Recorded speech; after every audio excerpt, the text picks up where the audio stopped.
Au sommaire de ce journal, le chef de l'État Félix Tshisekedi a présidé ce lundi la réunion interinstitutionnelle réunissant les responsables des institutions du pays. Les enjeux politiques et sécuritaires étaient au centre de cette importante réunion. Et puis nous irons en France avec 364 voix contre 194.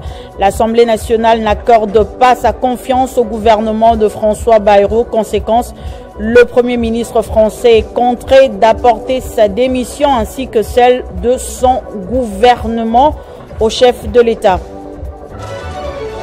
En sport, l'effervescence monte déjà à 24 heures du match RDC-Sénégal comptant pour la 8e journée des éliminatoires de la Coupe du Monde 2026. Lors de la dernière séance d'entraînement de ce lundi, les deux pays se sont montrés confiants. L'info, c'est l'heure sur Télé 50. Bienvenue à tous. À la une de l'actualité, le chef de l'État Félix Tshisekedi a présidé ce lundi la réunion interinstitutionnelle réunissant les responsables des institutions du pays. Les enjeux politiques et sécuritaires étaient au centre de cette importante réunion. Nous y reviendrons avec plus de détails dans nos prochaines éditions. Dans l'actualité également, le vice-premier ministre, ministre de l'économie nationale, Daniel Mukoko Samba, a eu une séance de travail ce lundi avec une délégation du Fonds monétaire international conduite par Caliste Aogospi, chef de la délégation du FMI en République démocratique du Congo. Il a été question au cours de ces discussions d'évaluer le niveau d'exécution de la feuille de route en ce qui concerne la gestion des prix des produits pétroliers afin de minimiser le coût des pertes et manques à gagner. Au cours de cette rencontre, Daniel Mukoko Samba a décliné cette feuille de route comprenant 14 points. Quelques sur les 14 énumérés n'ont pas été finalisés, et cela pour des raisons de choix tactiques. Le vice-premier ministre, ministre de l'économie nationale, a indiqué que certains points majeurs, notamment celui lié à la mise en place de la nouvelle structure des prix des produits pétroliers pour les sociétés minières basées dans la partie sud-est de la RDC, ont été exécutés.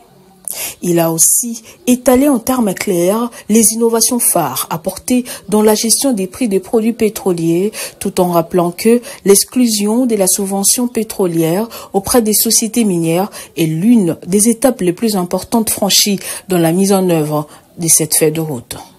Pour le ministre de l'économie nationale, cette décision courageuse du gouvernement a favorisé l'accroissement des recettes fiscales. À titre illustratif, les recettes du fonds d'entretien routier ont subi un accroissement de 64% depuis la mise en œuvre de cette mesure et les droits des fiscs est passé de 4 à 63 milliards de francs congolais pour le mois d'août. Abordant la problématique de la paie des pertes et manque à gagner, Daniel Mukoko a confirmé que l'exercice 2024 a été certifié et toutes les sociétés pétrolières ont été payées, à l'exception de quelques petites sociétés nationales obligées de compléter des documents de régularité exigés par les ministères des hydrocarbures. Le FMI, qui est en mission technique de préparation de la mission des revues, a salué ces résultats encourageants. Donc, dans ce cadre, on a rencontré le VPM en charge de l'économie pour faire le point de l'évolution de certains dossiers dans son secteur, y compris les questions de la gestion les prix des produits pétroliers, les manques à gagner, les efforts qui ont été faits pour réduire ces manques à gagner qui impactent également le budget. Après 10 ans de rupture de la coopération, c'est en décembre 2019 que la RDC avait annoncé la reprise du programme dans le but de promouvoir une croissance économique durable en intensifiant la mobilisation des recettes intérieures afin d'améliorer la gouvernance et renforcer la politique monétaire.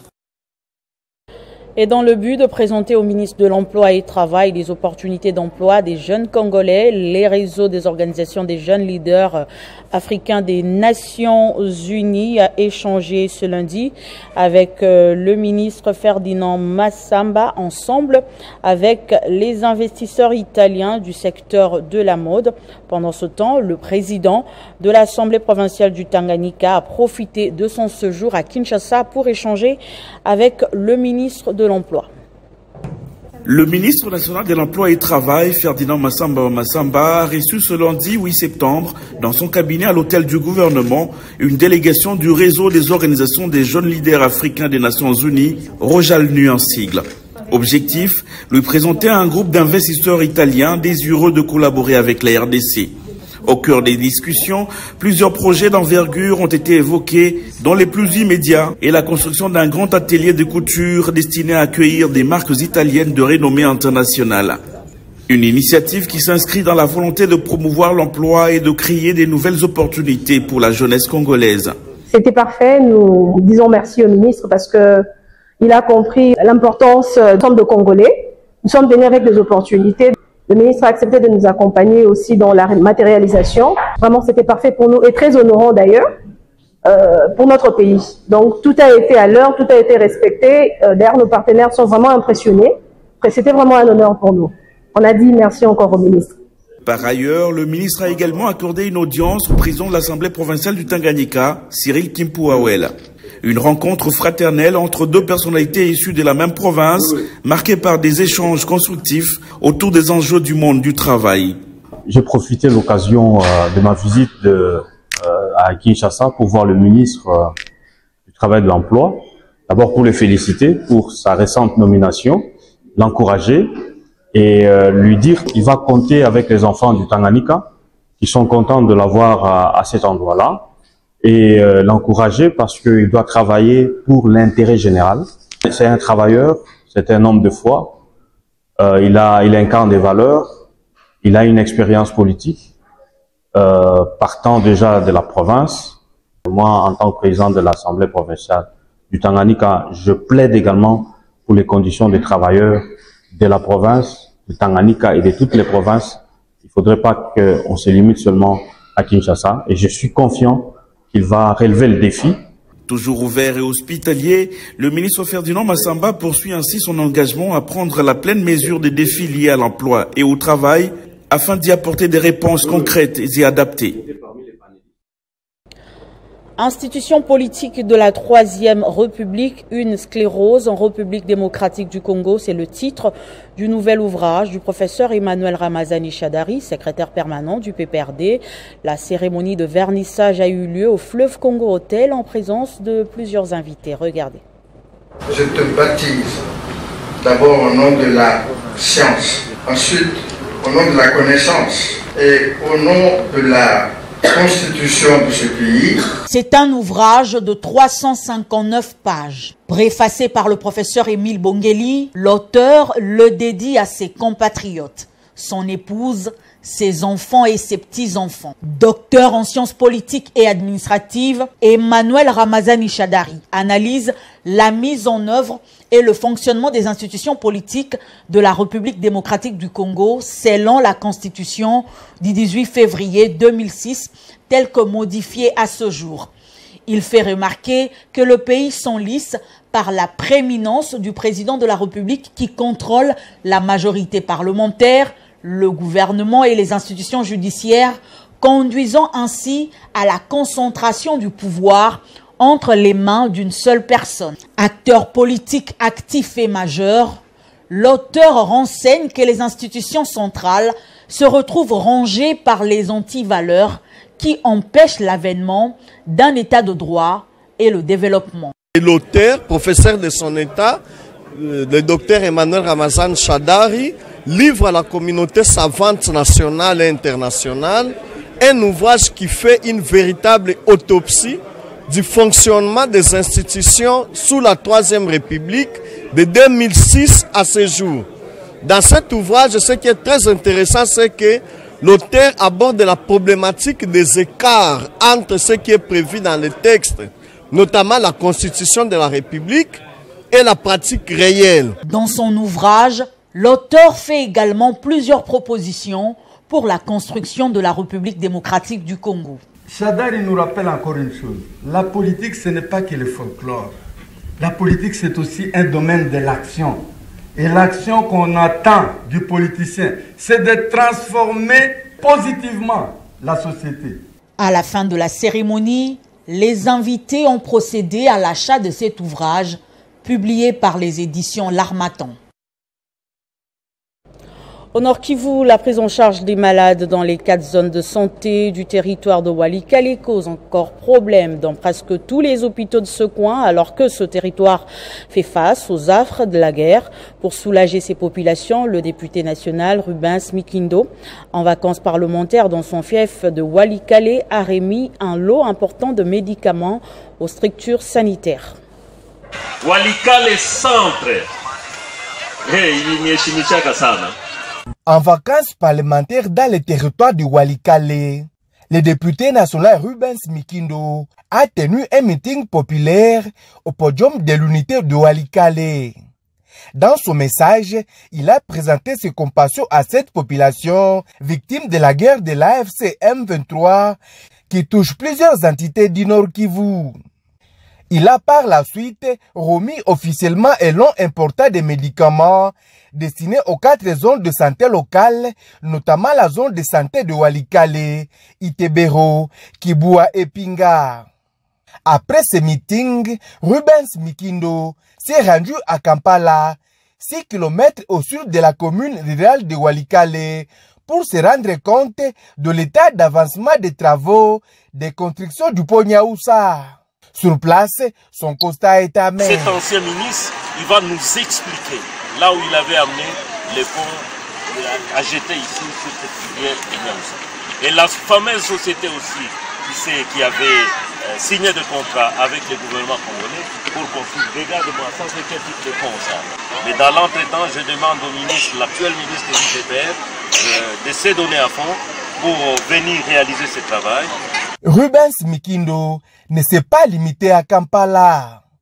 Dans sa casquette de président de la commission défense et sécurité, il a reçu en audience le représentant des volontaires pour la défense de la patrie dit Wazalendo, venu lui présenter leurs doléances et les difficultés dans lesquelles il travaille. Après cet entretien, il s'est rendu à Biroué, plus de 64 km à l'ouest de Walikale Centre. Ici, il a rencontré le commandant de base militaire de Walikale, le général Doudou Pascal Kaboué. Satisfait de cette tournée, le député national Rubens Mikindo est rentré à Kinshasa avec comme objectif principal présenter tous ces problèmes à la haute hiérarchie du pays. Dialogue en République démocratique du Congo, l'archevêque Jiba Yamapia Évariste était face aux jeunes dans la salle Capitole de l'hôtel Rotana. Au centre des échanges, le rôle de l'Église dans la construction du consensus national. Cette conférence a été organisée par le mouvement citoyen Pona Mboka que dirige Grace Eboué. Drapelée à la main, la jeunesse congolaise est désormais vent debout pour participer au développement de notre pays. Cette prise de conscience est motivée par le mouvement citoyen Ponamboka, Grace Eboué Muntu, président national, aux côtés du hôte des marques, l'archevêque Jiba Yamapia Évariste, que retenir de la contribution de l'Église dans le processus de la construction du consensus national. Cette conférence était une lumière dans la compréhension collective. L'Église, au-delà de sa mission sacerdotale, l'Église a toujours joué un rôle de dénominateur commun entre les politiciens et les peuples et toutes les couches sociopolitiques. D'une oreille attentive, ces jeunes Congolais ont bénéficié de la matière grise, une réflexion sur l'Église et le patriotisme dans le dialogue à venir. L'Église est appelée à être unie et montrer l'exemple aux politiques et à la population. L'archevêque Jiba Yamapia, expert dans la gestion des conflits, a activement rencontré les préoccupations des jeunes. Nous avons bien insisté que les jeunes sont partie prenante, d'autant plus qu'ils forment la majorité de notre population. Et encore, ils sont très actifs sur le terrain. Déjà, ce qu'ils viennent de faire en réunissant, en payant de leurs frais pour réfléchir, c'est pour montrer qu'ils pensent Congo, qu'ils rêvent Congo et qu'ils se sentent congolais. Une réussite dans cette salle archi-comble grâce à Ebou Emuntu, président national du mouvement citoyen Ponamboka, est satisfait de la participation des jeunes. Nous, aujourd'hui, avec le mouvement Ponamboka, notre objectif, c'était d'abord de découvrir les orientations de l'Église par son éminence l'archevêque Gilbert Mapia, et ensuite, maintenant, rencontrer les jeunes avec des descentes sur le terrain pour que nous arrivions à recevoir des déshydratants, des pensées, des idées. Et donc, nous reviendrons par la suite encore soumettre les grandes lignes de jeunes, aussi bien à son éminence, mais encore aux autorités politiques. Et nous savons aussi, comme son éminence nous l'a rassuré, que sera aussi notre porte-parole afin que cette fois-ci les jeunes soient vraiment dans la grande table de décision. Cette série de descentes sur terrain est prévue dans tous les districts de Kinshasa, suivi de toutes les autres provinces du pays. Torche allumée, cette jeunesse congolaise mobilisée autour du mouvement citoyen Ponamboka a entonné l'hymne national, un signal fort des soutiens envoyés aux frères et sœurs de l'Est, victimes des affres de la guerre.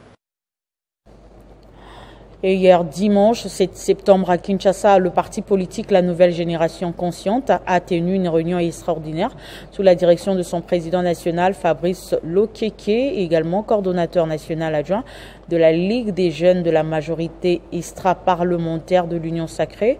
Cette rencontre s'est déroulée dans la salle de réunion de l'immeuble Reine de la Paix dans la commune de La Gombe. Lors de cette réunion, Fabrice Lokeke a annoncé officiellement la signature la veille de la nouvelle charte de l'Union sacrée, acte symbolique et solennel qui confirme l'adhésion complète de la NOGECO à la vision du président de la République Félix Tshisekedi. Le président a ainsi réaffirmé l'engagement du parti à promouvoir la cohésion nationale, une gouvernance responsable et un développement inclusif de la République démocratique du Congo. L'objectif principal de cette réunion était de partager les contenus de la charte avec les membres et cadres du parti, de mobiliser ses militants autour des prochaines actions politiques et de renouveler les soutiens indéfectibles à la présidence et à la structure politique de l'Union sacrée. Nous avons fait la restitution de l'adoption de la charte de l'Union sacrée lors du congrès. Nous avons de manière détaillée expliqué aux cadres et membres du bureau politique du parti toutes les questions concernant la charte de l'Union sacrée. Nous avons aussi restitué sur la nomination des 2 camarades du parti qui ont été élevés au niveau de la coordination de la majorité extra-parlementaire. Nous avons aussi abordé la question de la signature de la charte de l'Union sacrée, dont la NOGECO a été représentée. On était allé signer, confirmer notre appartenance à l'Union sacrée de la nation. Enfin, le parti NOGECO lance un appel à l'unité nationale et affirme sa volonté d'accompagner le programme de transformation nationale du chef de l'État. Il invite tous les Congolais à se joindre à cette dynamique orientée vers le progrès, l'unité et la responsabilité. Réunion du bureau politique de l'Alliance Bloc 50. Plusieurs sujets d'actualité ont été évoqués.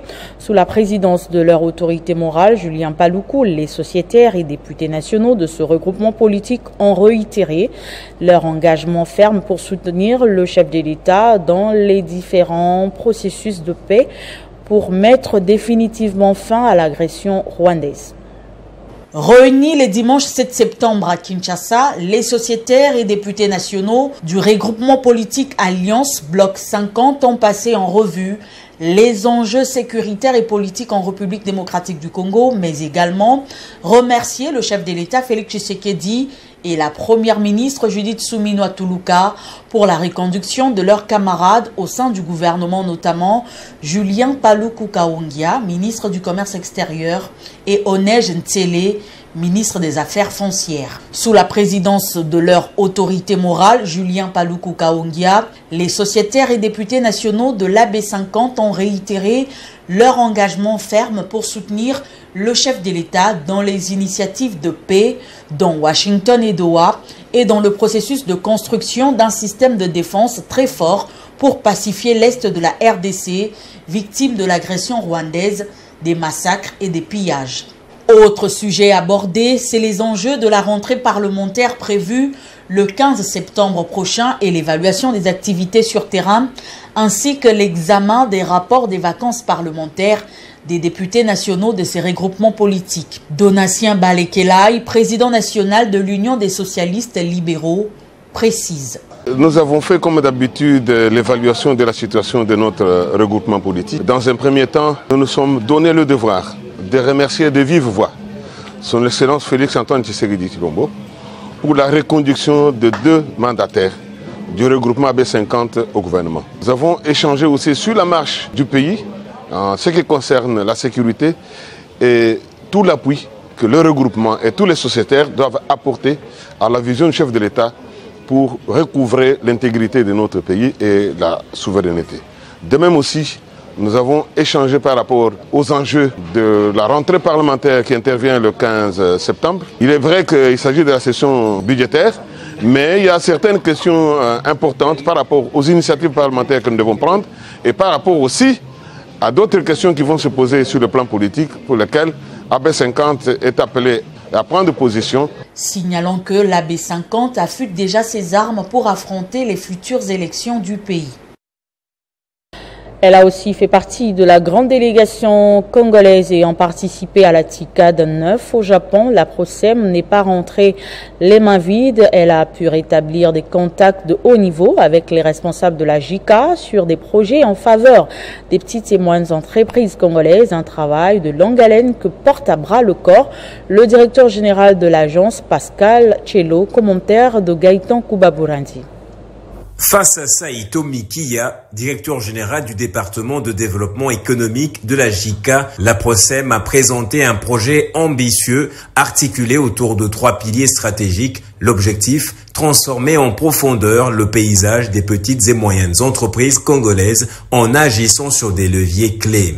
Premier pilier, la formation aux méthodes Kaizen pour les agents et cadres de la PROSEM, approche qui sera également proposée aux chefs d'entreprise soucieux d'optimiser leurs performances. Deuxième pilier, l'encadrement direct de 500 jeunes et femmes entrepreneurs avec des formations axées sur les outils indispensables à une gestion saine et à une croissance durable. Troisième pilier, la mise en place d'un système d'information statistique et sectorielle permettant à la PROSEM de disposer d'une vision en temps réel des PME et de définir des politiques publiques adaptées. Nous avons échangé autour de préoccupations qui sont celles de la PROSEM, notamment en rapport avec la formation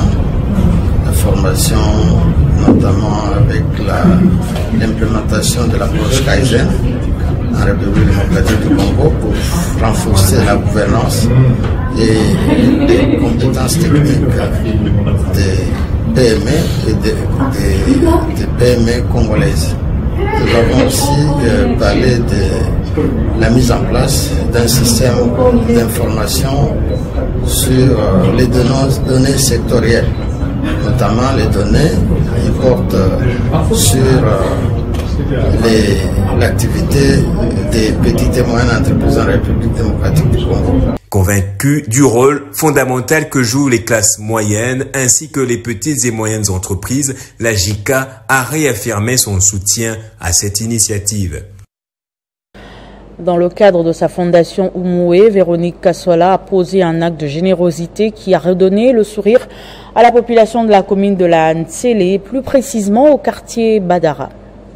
Le quartier Badara dans la commune de Ntsélé était en ébullition ce week-end. Plusieurs femmes veuves et épouses des militaires ainsi que les enfants ont retrouvé le sourire grâce à Véronique Kassola, présidente de la fondation Umwe, qui a distribué dedans composé des unités de commerce, dont des bassins, des foufous et du maïs, ainsi que du pain pour permettre à ces femmes démunies de se lancer dans l'entrepreneuriat afin de faciliter leur autonomisation. Elle avait promis aux mamans et à nos indigents qu'elle devait les aider pour un petit fonds de commerce parce que c'est une femme de cœur. Le peu de moyens que Dieu lui a donné, elle veut distribuer à tout le monde. Née pour bâtir un avenir collectif et équitable en RDC, la Fondation Umwe et Véronique Kassola s'engagent pour promouvoir l'unité, l'émancipation et la solidarité au sein de la société congolaise. Sa conviction profonde est que l'unité dans la diversité soit la force qui bâtit une nation et l'émancipation de chaque femme devrait rester les piliers de notre avenir collectif. A en outre procédé à la remise de plusieurs kits scolaires aux élèves démunis et orphelins militaires pour permettre à ces enfants de commencer l'année scolaire avec fierté.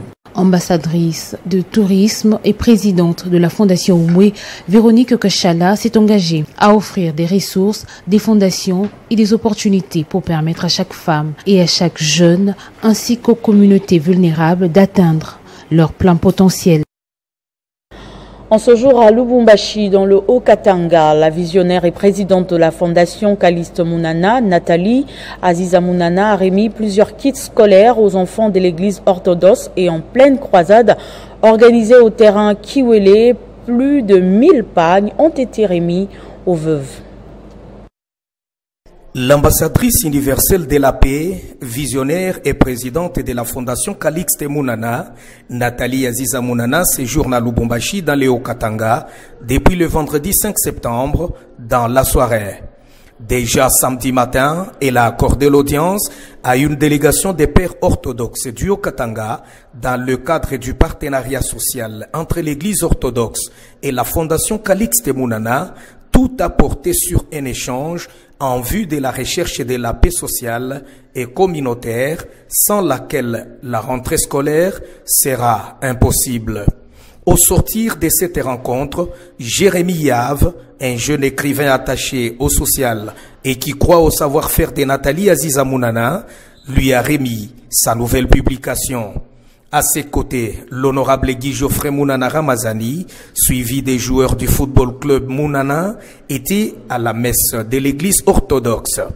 À la fin de la prédication du père Séraphin de l'église orthodoxe, Nathalie Aziza Mounana a remis plusieurs kits scolaires à tous les enfants à l'âge de scolarité pour une rentrée décente, et le père Séraphin en est resté reconnaissant. L'ambassadrice universelle de la paix et l'honorable Guy Geoffrey Mounana Ramazani, dans le partenariat entre la Fondation Calixte Mounana et la Nouvelle Cité de David, ils ont répondu après-midi à la croisade Lubumbashi pour Christ, organisée par le révérend Jean-Clément Diambilaï.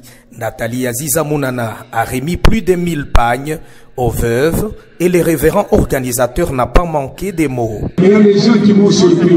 Pour avoir j'ai acheté quelques pagnes que je vais donner à quelques mamans. Mais nous, ça, maman Aziza Mounana qui m'a surpris. Maman Aziza qui a acheté aussi 1000 pagnes. Nous, ça, pour que je donne à quelques mamans. Est-ce qu'on peut acclamer pour maman Aziza?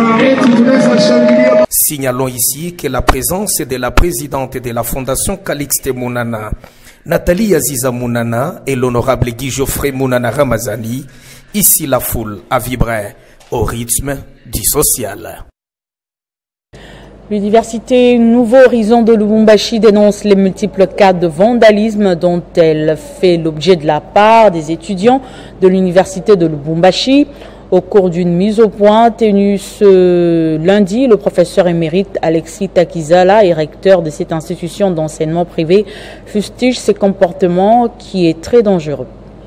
Nous avons pas mal de griefs dont nous pourrions faire état, notamment contre les étudiants de l'université de Lubumbashi. Nous déplorons leur mauvaise habitude d'insulter nos étudiants. Des fois même les parents de ceux-ci. Lors de la collation des grades académiques à l'université de Lubumbashi, nous, l'UNH, déplorons des incidents beaucoup plus sérieux. À chaque fois, ils s'en prennent aux installations de notre université. Le jeudi 4 septembre, des étudiants de l'université de Lubumbashi, en toge noire, c'est le seul indice que nous avons pu avoir d'eux malheureusement, s'en sont pris à une pauvre étudiante de l'UNH. Ils l'ont tirée hors du tricycle communément appelé Petita, à bord duquel elle se trouvait, et l'ont littéralement molestée. N'eût été la présence des passants, notre étudiante allait sans doute subir un viol collectif. Il leur arrive d'arracher nos plantes décoratives ou nos affiches publicitaires. Les plus zélés, les plus excités vont jusqu'à secouer notre clôture grillagée. Et ils le font avec une telle fureur, comme des forcenés, visiblement dans l'intention de forcer l'entrée. Il y a 2 ans, quelques-uns avaient même réussi à pénétrer dans notre enceinte, se rendant ainsi coupables de violation de domicile. La semaine dernière, le jeudi et le samedi 6 septembre 2025, nous avons vécu les mêmes scènes encore une fois. Les images sont là pour le prouver. Voilà pourquoi Nous appelons l'autorité à prendre ses responsabilités avant qu'il ne soit trop tard. Si rien n'est fait à ce niveau, nous nous verrons dans l'obligation de saisir le ministère de l'Enseignement supérieur universitaire, Recherche et Innovation, d'une part, et celui de l'Intérieur et Sécurité, d'autre part. Double cérémonie de collation de grade et clôture de l'année académique 2024-2025 à l'Institut supérieur pédagogique et technique ISP l'ICASI que dirige le professeur ordinaire Emmanuel Banimozissé. 411 lauréats étaient à l'honneur.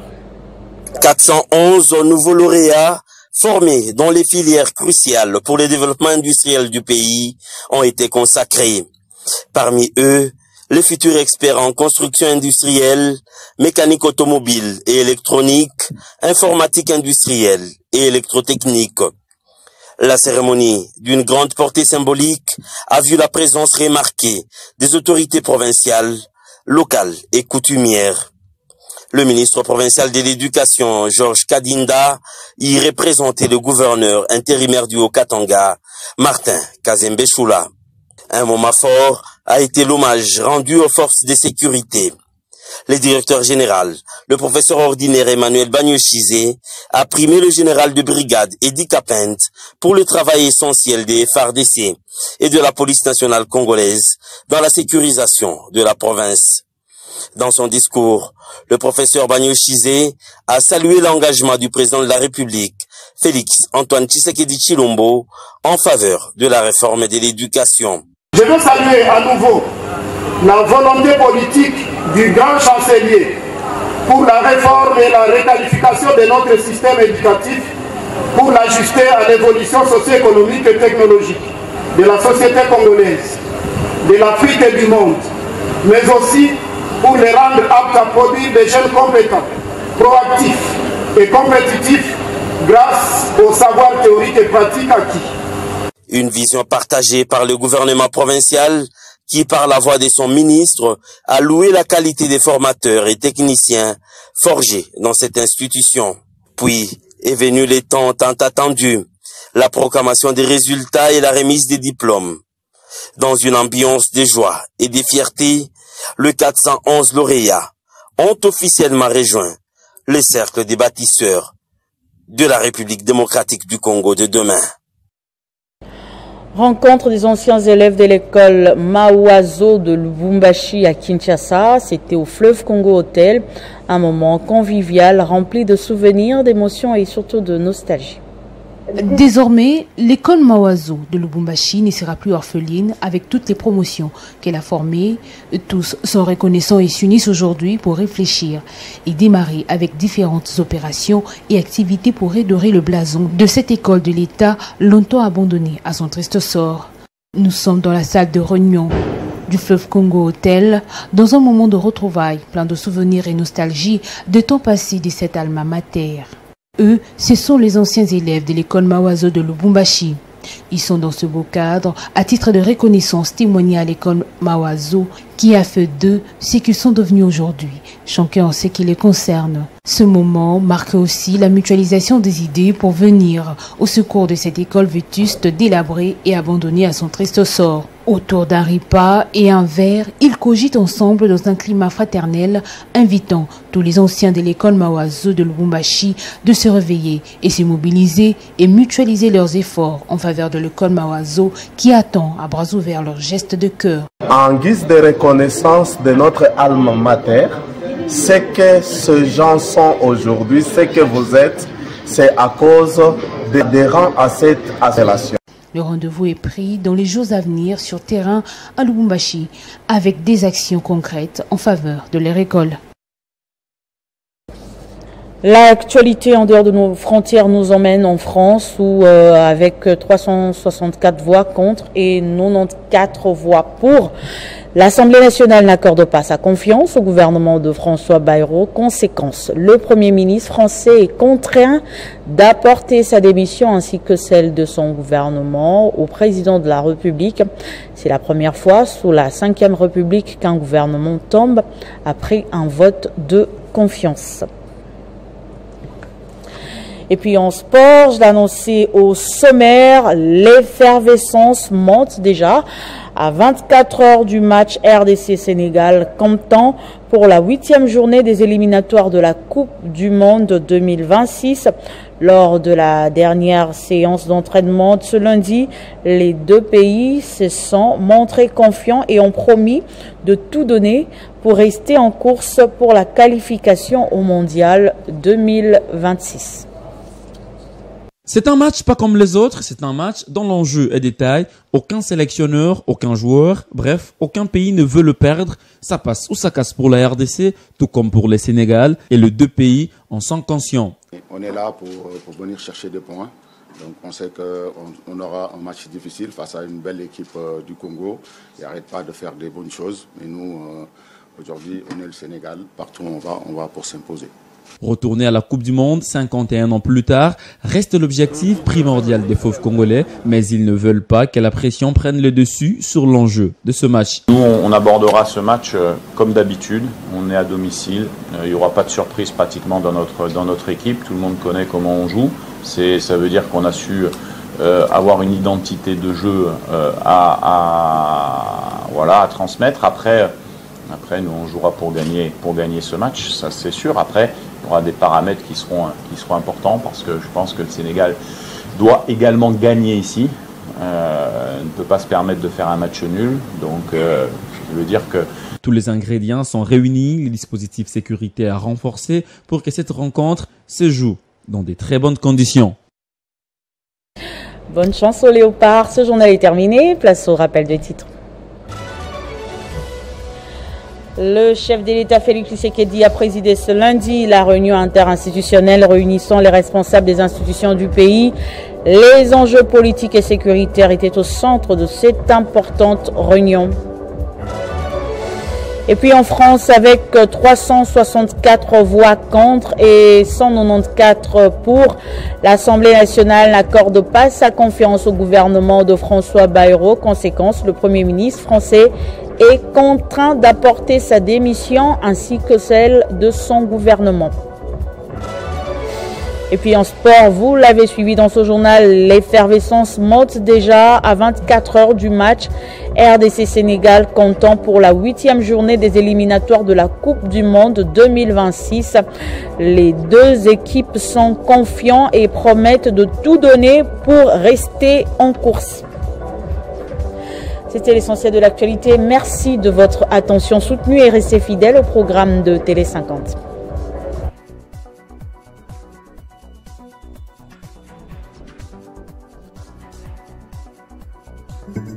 Retrouvez toute l'actualité en continu sur www.tele50.cd.